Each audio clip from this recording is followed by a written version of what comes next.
Bismillahirrahmanirrahim. Assalamualaikum warahmatullahi wabarakatuh. Perkenalkan, nama saya Tria Nurul Irianti, Stambuk 2161 Jenderal 1 dari jurusan Administrasi Pendidikan, Konsentrasi Teknologi Informasi dan Komunikasi, kelas Ademtik A. Saya akan menjelaskan materi poin 3 tentang sistem orientasi dan pengelompokan peserta didik, yang dimana sistem orientasi peserta didik.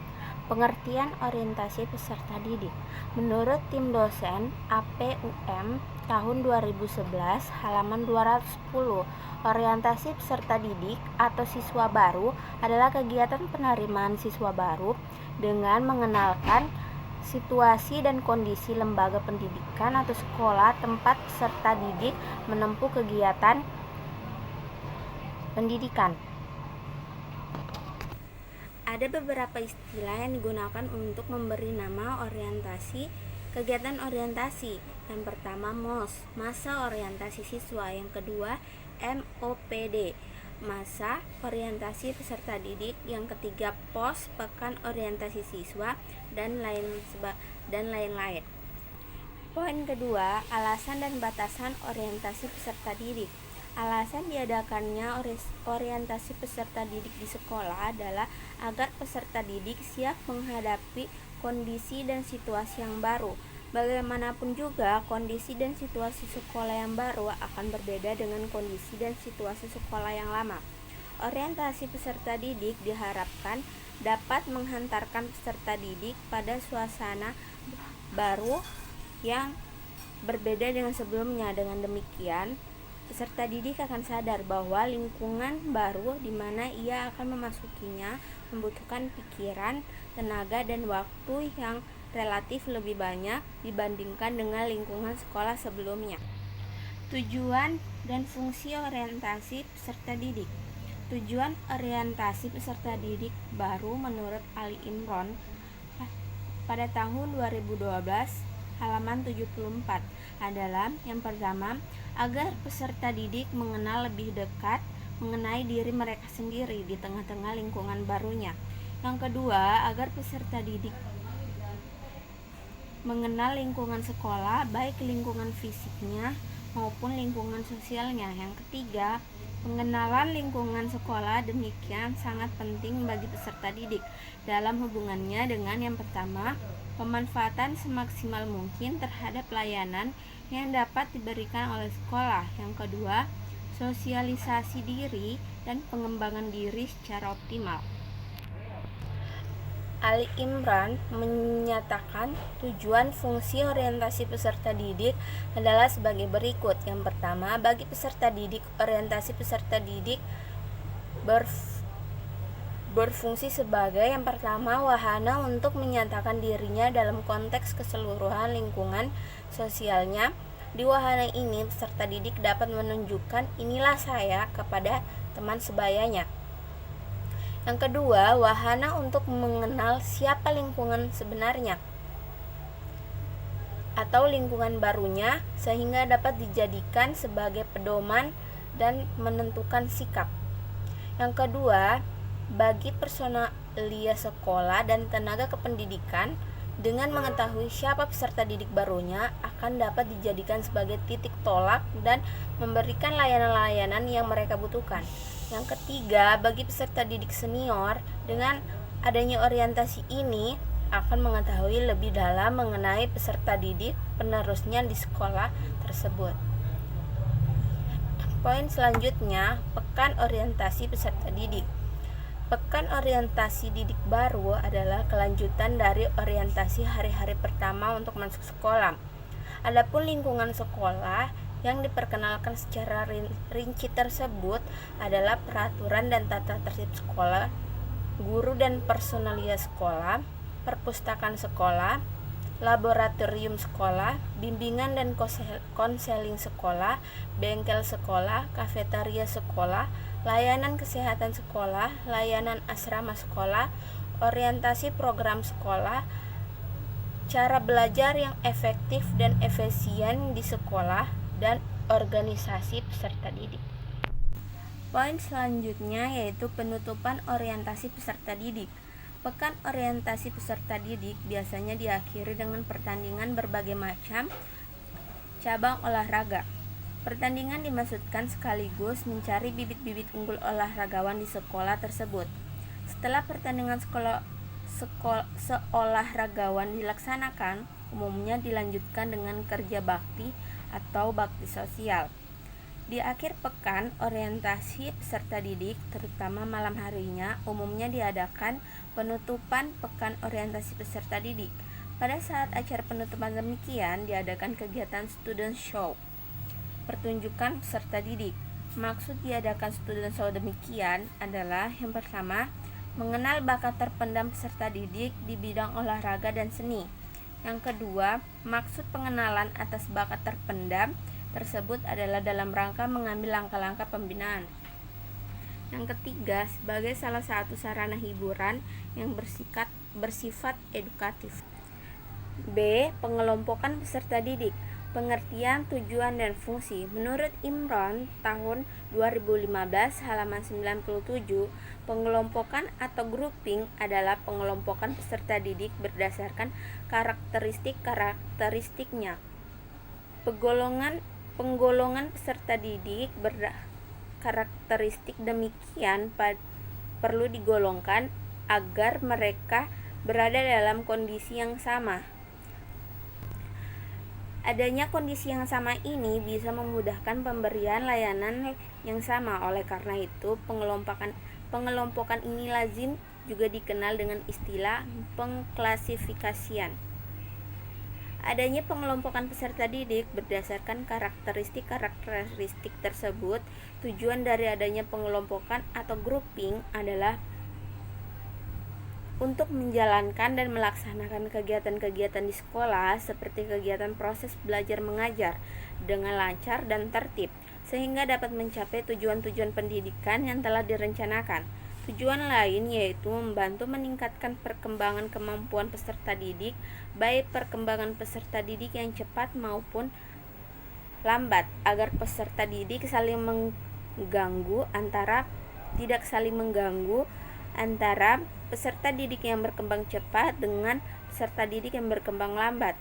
Hal ini dikarenakan peserta didik akan mendapat perlakuan yang berbeda disesuaikan dengan tempat atau kelompok peserta didik tersebut, di mana kelompok itu disesuaikan dengan kemampuan peserta didik.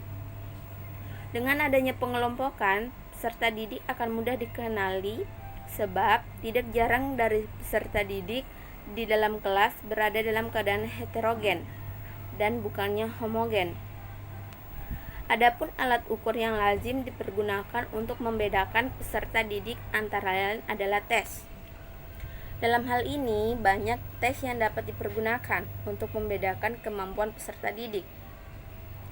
Menurut Yegert, Imron tahun 2015 halaman 112, dalam pengelompokan peserta didik didasarkan atas dua fungsi, yaitu fungsi integrasi dan fungsi perbedaan. Fungsi integrasi yaitu pengelompokan berdasarkan kesamaan-kesamaan peserta didik. Pengelompokan ini berdasarkan jenis kelamin, umur, dan sebagainya yang bersifat klasikal. Fungsi perbedaan yaitu pengelompokan peserta didik didasarkan kepada perbedaan-perbedaan yang ada dalam individu peserta didik, seperti minat, bakat, kemampuan, dan sebagainya. Pengelompokan berdasarkan fungsi ini menghasilkan pembelajaran yang bersifat individual. Poin selanjutnya, dasar pengelompokan peserta didik.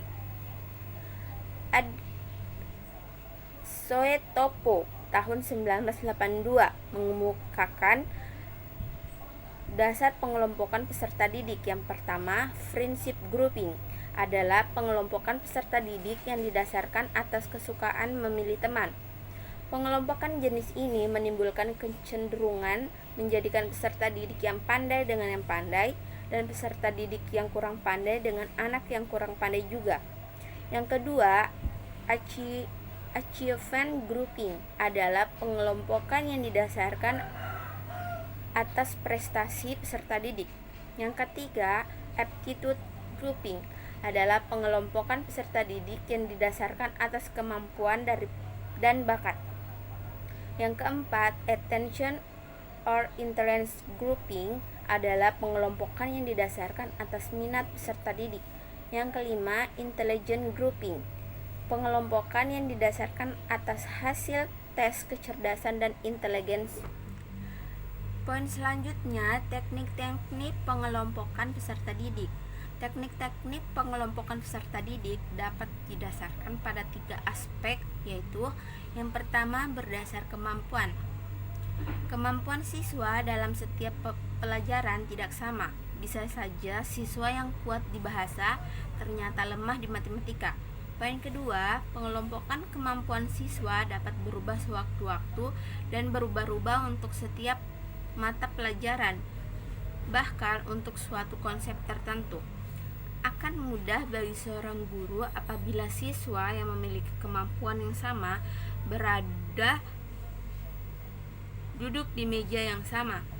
Poin ketiga, guru dapat memotivasi dan menjelaskan materi pada saat yang bersamaan. Guru dapat berkeliling untuk melihat sejauh mana perkembangan kemampuan setiap siswa. Yang kedua, berdasarkan kegiatan. Poin pertama, pada proses belajar dengan jenis pengelompokannya berdasarkan kebutuhan saja. Yang poin kedua, pada saat pengelompokan bisa saja berubah-ubah, kapan saja, dan anggota kelompok bisa tidak sama, di mana tujuan akhirnya adalah ke pekerjaan yang ditugaskan. Tugas kelompok akan sangat baik bagi siswa karena akan berpengaruh terhadap pembentukan karakter. Poin ketiga, dalam tugas kelompok, siswa akan belajar menjadi seorang pemimpin. Anggota kelompok yang baik bagaimana harus mendengarkan pendapat temannya, memberikan usulan, atau sebagainya. Poin ketiga, berdasarkan sosial emosional. Tidak semua siswa memiliki kematangan emosi yang sama. Sifatnya pun berbeda pula.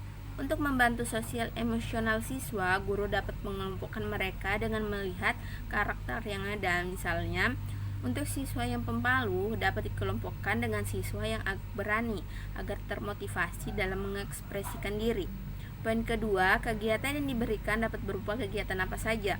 Pengelompokan ini harus direncanakan pula dalam penulisan lesson plan dan akan sangat bermanfaat pada saat memberikan laporan kepada orang tua murid. Poin ketiga, banyak orang melupakan perkembangan sosial emosional siswa. Padahal hal ini akan sangat berpengaruh terhadap learning style siswa bersangkutan. Poin selanjutnya adalah jenis-jenis pengelompokan peserta didik.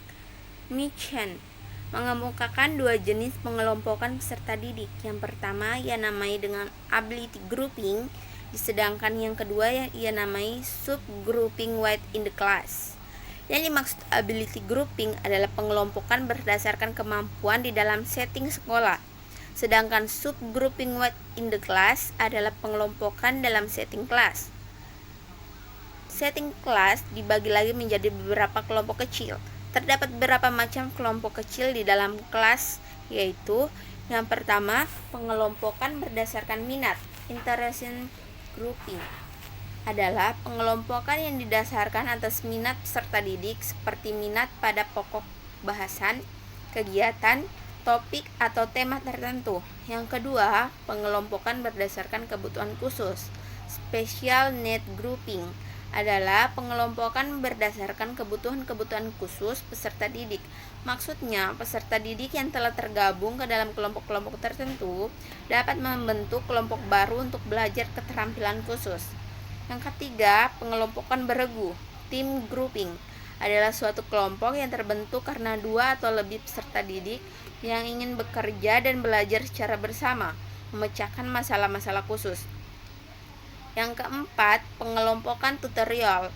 Tutorial grouping adalah suatu pengelompokan di mana peserta didik bersama-sama dengan guru merencanakan kegiatan-kegiatan kelompoknya. Antara kelompok satu dengan yang lain bisa berbeda kegiatannya karena mereka sama-sama mempunyai otonomi untuk menentukan kelompok masing-masing. Yang kelima, pengelompokan penelitian. Research grouping adalah suatu pengelompokan di mana 2 atau lebih peserta didik menggarap suatu topik khusus untuk dilaporkan di depan kelas. Yang keenam, pengelompokan kelas utuh atau full class grouping adalah suatu pengelompokan di mana peserta didik secara bersama-sama mempelajari dan mendapatkan pengalaman di bidang seni. Yang ketujuh, pengelompokan kombinasi. Combined class grouping adalah suatu pengelompokan di mana 2 atau lebih kelas yang dikumpulkan dalam suatu ruangan untuk bersama-sama menyaksikan pemutaran film, slide, TV, dan media audiovisual lainnya. Sekian dari saya. Wassalamualaikum warahmatullahi wabarakatuh.